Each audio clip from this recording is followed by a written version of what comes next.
I just thought I'd speak a little bit on grief. You know, unless you've been through it, it's hard to relate, isn't it? I can tell you how I felt when I was in the midst of grief.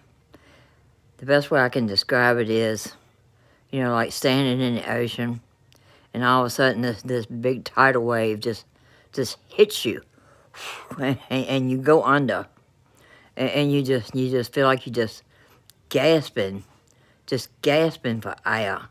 You know, and you just all choked up, and you just gasping. That's a little bit of, just a little bit of what grief felt like for me. You know, I suffered a lot of loss.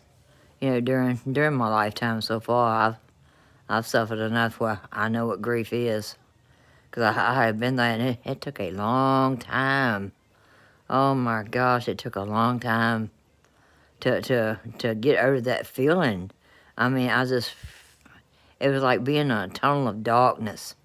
You know, because you're wondering, you know, when you're grieving, and it's like, you know, how am I going to live? How am I going to live without that person in my life? You know, what am I going to do?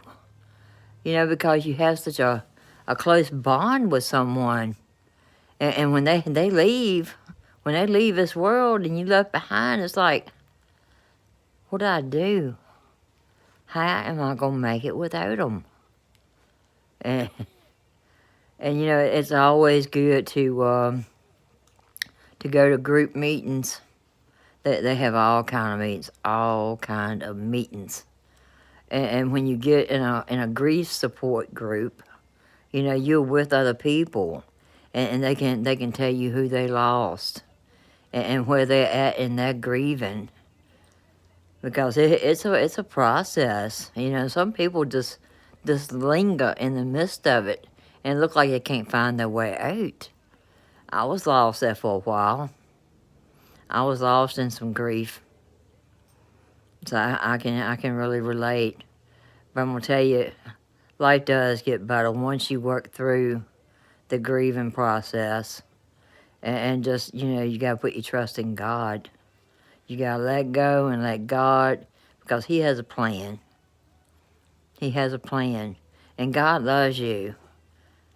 And you know, things like that happen. It's a part of life, and we know that. It's just hard to comprehend it.